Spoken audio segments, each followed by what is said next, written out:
I have three stories for this evening. The first one is about Satan was walking down the road and he met Saint Macarius of Egypt. And the devil was carrying a scythe, which is like a long knife for cutting grass. I'm sure you know that from Russia or Ukraine. Cutting grass with a scythe.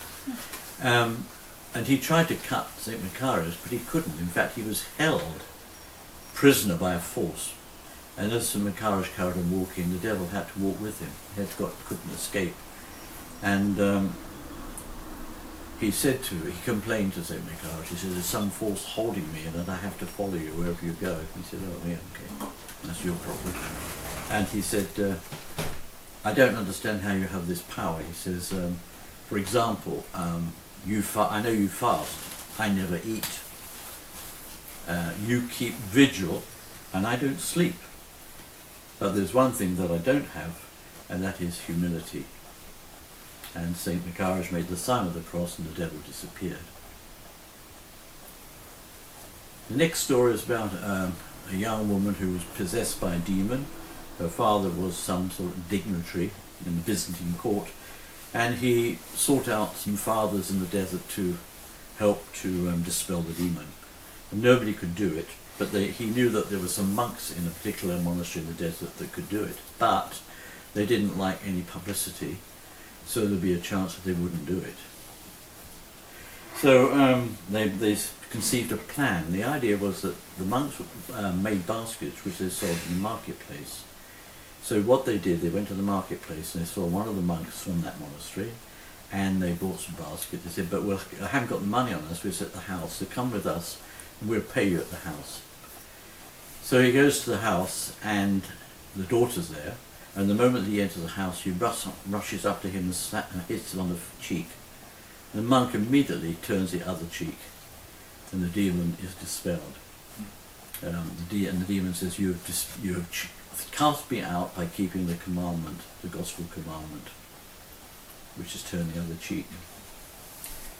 The third is another possession, story of possession. There's this man that was possessed, and they took him to an elder in the desert who was renowned, famous for casting out demons, but he didn't like the publicity either. So he, first of all, he refused, but they kept insisting, please, you must help him. So he said, all right, okay.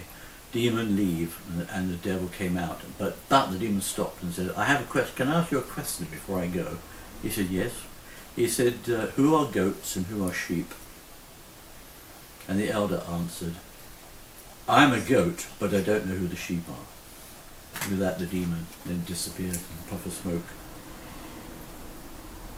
There was another young monk who was very zealous, fasting and keeping vigil and doing everything he's meant to do, but with a lot of enthusiasm, which was not healthy. And his elder said to him, basically, you need to cut it out and calm down. You need to conduct yourself in a simple manner, like everyone else who is pious. In other words, do not set yourself up above the other brethren in the monastery. It's not a competition. You must be like everyone else. In other words, to be ordinary in terms of the life of the monastery, and not to set yourself apart. This can happen, of course, in the parish, where people become very pious and then it becomes a sort of demonstration of piety, which is not correct. How do we measure it? I don't know, but well, through confession, of course. The next story was that this elder was famous for fasting. He fasted for 70 weeks. Now, whether he ate or not, I think, yes, he only ate on Saturdays, that's right. Otherwise, the rest of the time he fasted. And then he was not really happy with this. He thought there's something wrong here. I'm going to go and ask somebody else what they think. And the moment he did that, an angel appeared and said to him, the 70 weeks fasting was of no avail, but going to seek counsel, God has heard you, has accepted your sacrifice. So do not set yourself up above others. Don't set yourself in some sort of spiritual competition. And that applies also in families as well, that we have to be moderate. and modest in our behaviour, not try and outdo the other person, especially in a marriage, in a relationship. And the other thing is that we need to seek advice. And advice is not just from a spiritual father, but it can be from a brother, it can be anybody actually, even a person in the street, because God can use people, speak through people. And you see, it's not the actual seeking the advice that's important, it's the attitude, that you don't trust your own judgment. There was a saying by Saint John, I don't know who's the saint, starts John of Alarm, who said, "Don't trust yourself this side of the grave." So what brings all these things together? What are we talking about? What is this virtue that covers these stories? It's humility. I'm using stories to illustrate it because I don't know what humility is. If I knew what it was, I would have lost it. If you think you have it, you haven't got it. This is not a paradox. This is not some sort of test by God, because we don't understand what humility really is. Abbedorus says, and I have a quote here from him, he says, "If a painful experience comes to a humble man," in other words, somebody with humility, "straightway he goes against himself. He does not accuse anyone or put the blame on anyone else." I think that's a very good definition of humility. Things go wrong, first thing we do is blame somebody or a situation. Whereas with the humble man does not accept him. In fact, he always goes against himself, self-criticism. For us, it seems like to be very negative. Not, because we're living in a world where you have to have self-esteem. Well, I think you do to a certain extent, especially if you're in a profession or something. You have to trust what you're doing is correct. But this is not... this is a humility which, in fact, is a gift from God. Okay, we can't create it ourselves. We can work towards it by trying to do, as I've said in these stories, by being simple and not trying to outdo other people in a spiritual sense. But it is a gift from God, and we can't create it. And Abbedorus talks about two kinds of humility. There are two kinds. But first of all, he says there are also two kinds of pride. The first is when we think we're higher than somebody else. We think ourselves, that somebody is much lower, and so we have pride. We're proud because of that, and this happens in many cases, because we begin to despise people, maybe because they're ignorant, or they're not so successful, or not as pious as we are.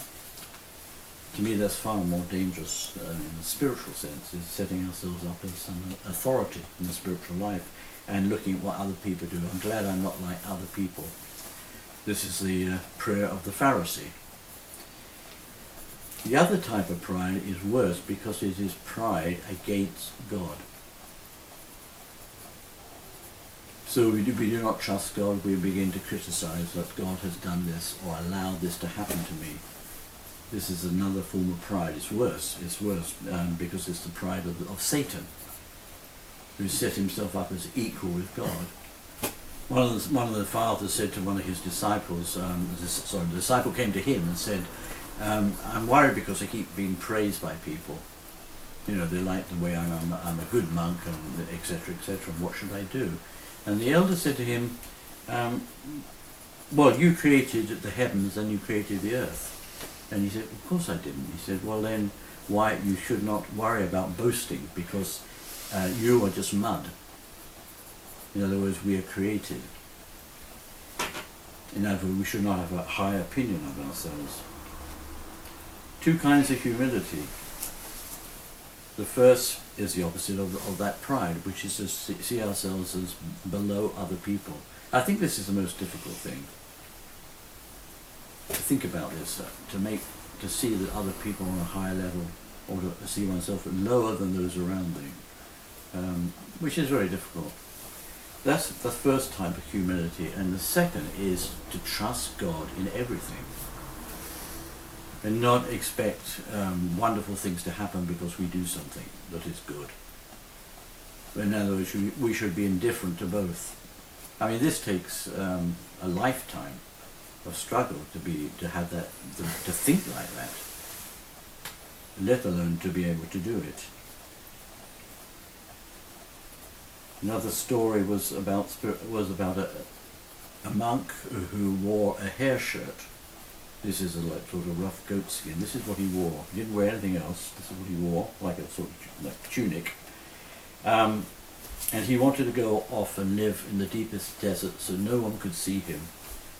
And he would eat every 2 days. So he went to the elder for a blessing, and the elder said to him, none of these things. Dress yourself properly, eat every day, and don't have ideas and meet people. Because this is based on pride. Trying to overdo what you can manage. None of these things. He says, stay in your cell, eat a little each day, and say the prayer of the publican. God be merciful to me, a sinner. I think sometimes we're talking about our prayer life, which may not be very efficient or maybe rather meagre. But in our thoughts, we're highly exalted that we're going to do more, etc. And this is also pride. We have to do what we can manage. And I think you find it's very little. Remember the story I told you about this lady in Russia who could make 3,000 prostrations a day. She didn't wear a coat in winter because she was always warm. In fact, she was hot. And she was sitting at a name's day party in the trapeza after liturgy and with the father there, and he noticed how hot she was. He immediately knew what it was. And he asked her, he said, well, what's your prayer life like? And she said, well, I do a lot of prostrations. How many? Well, about 3,000. In fact, I was going to ask you for a blessing if I could double it. 6,000. He said, well, I bless you, but you haven't had a blessing to make these prostrations. No. Well, I give you a blessing. You can now make prostrations. She went home, and she felt cold. So you had to go and find a coat to put on. She had lost the heat, and she couldn't even make 20 prostrations. The energy was from Satan, demonic energy in spiritual life. We call it prelist, which is deception, spiritual deception.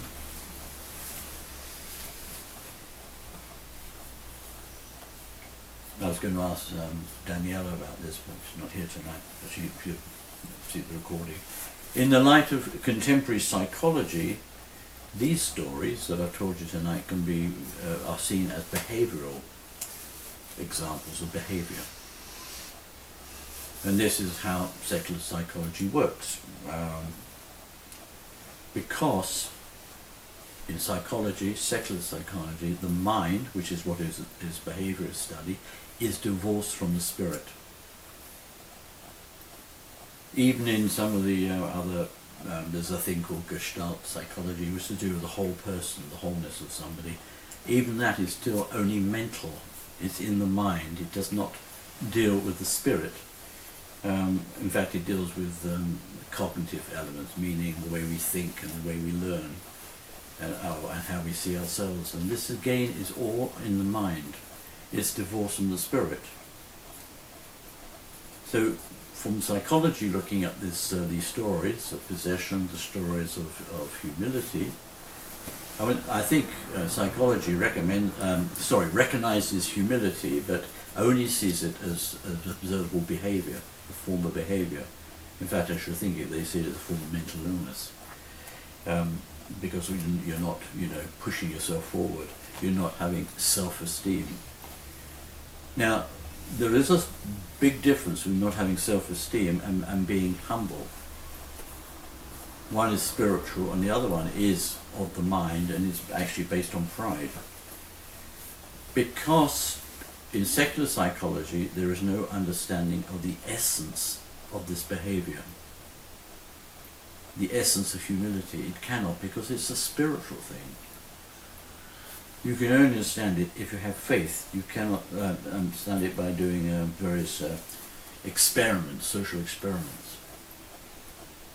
It's divorced from the spirit. If we have true I've got a note in here. If we have true humility, and this is mind-blowing, we participate in the energy of God, because God is humble. This is one of his attributes. This is one of the energies of God, is humility. We have this icon called extreme humility. And I think we tend to see it in terms of human terms, that God took on human form and therefore he emptied himself and his humility. No. God has humility. It's a part of him, a part of his essence, energy, whatever, no, sorry, not essence, energies. And when we really have humility, which is a gift from God, then we participate in these energies. And that makes humility totally different from a purely secular point of view. When we read these stories, that they seem very strange and outrageous for some people, but when we understand that this is how we're meant to be, this is how God is, we're meant to be Christ-like. How can we be Christ-like if we don't have humility? It's not possible. Yet it is possible, and it is a gift from God, and it is spiritual. It's a very strong energy. It's, when I say here, when we have true humility, we participate in an energy of God, a divine living aspect, not simply human. So humility is a spiritual state. And this is why we have to pray about and ask for humility, which God will grant to us if we have the right attitude and we want to do these things. I have a quote here from Mother Alexandra, who was Ileana, Princess of Romania. She was a nun here in the States, and she wrote something which I thought was very, very good actually. I wanted to read this to you.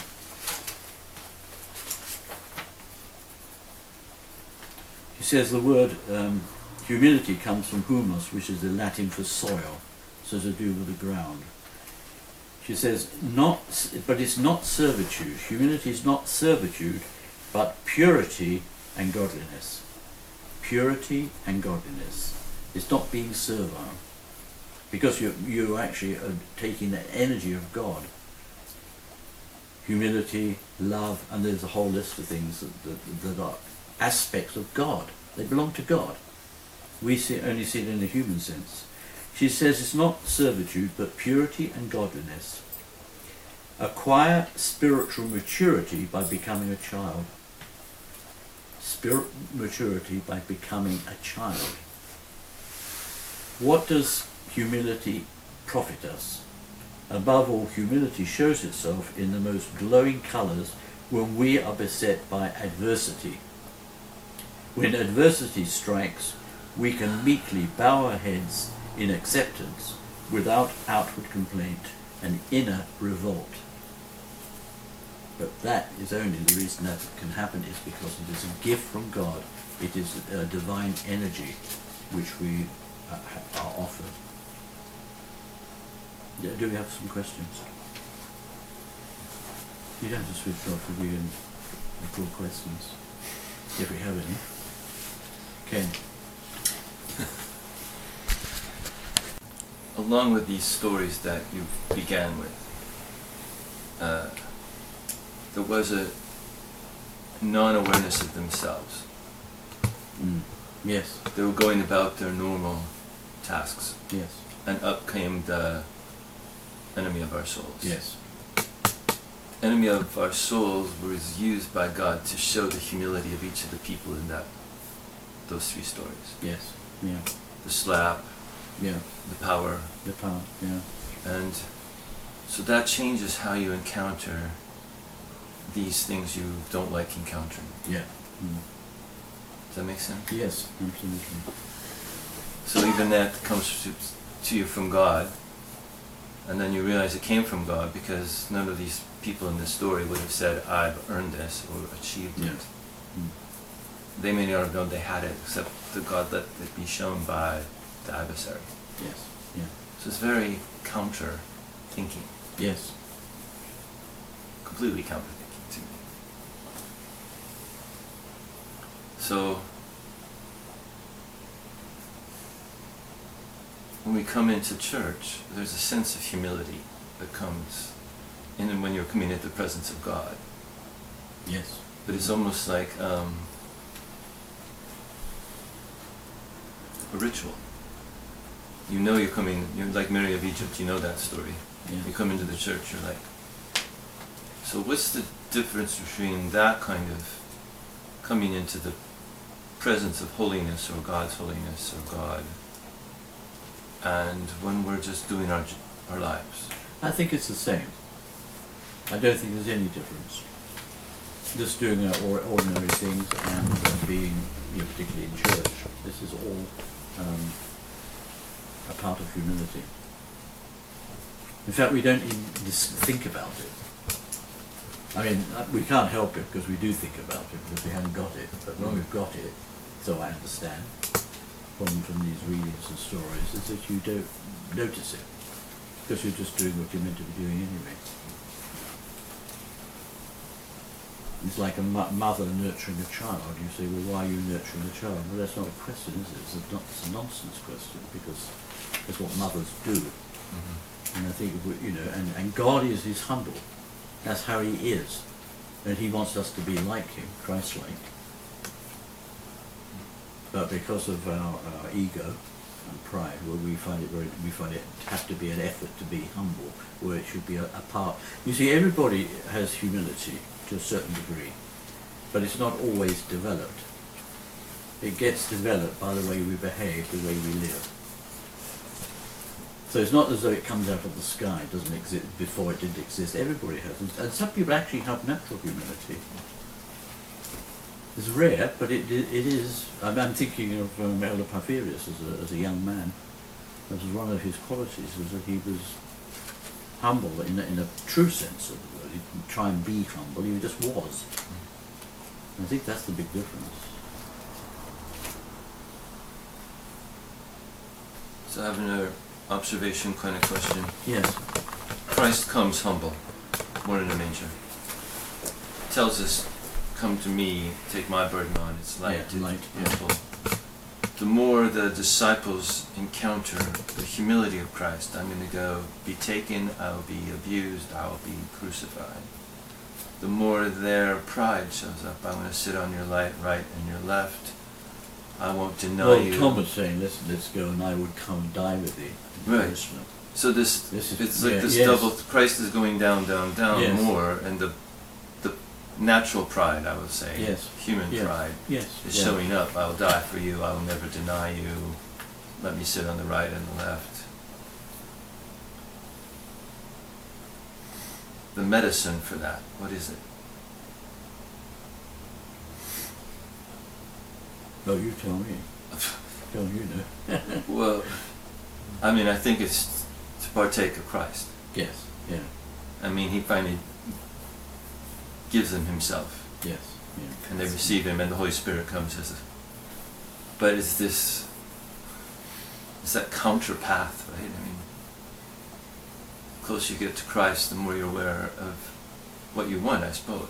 Well, we want to be like Christ. Aware of your sins. Yeah, we're aware of our sins. And one of the fathers questioned that. Well, says one of the fathers is, I don't know, but saying that, well, how can that be? Surely you can't be near God if you know your sins, you're so sinful. But in fact, that's what shows it up. It's the light. It's the closer we are to God, the more we see our sins.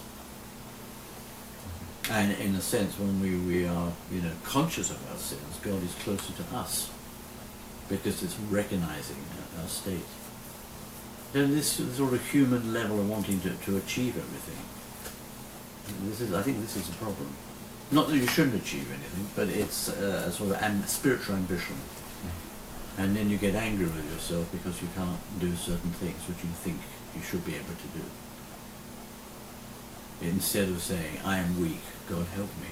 God be merciful to me, a sinner like the publican. It's easy to be a Pharisee. That's very easy.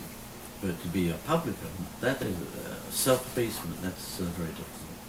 As Abhidharma Thayer says, it tests you when you're in university. That's when you know whether you have humility. How do you react in adverse situations? Humility accepting the situation and also accepting that God allows it, not as a punishment, but to out of His love. And what is love, in those terms? Sacrifice. Yeah.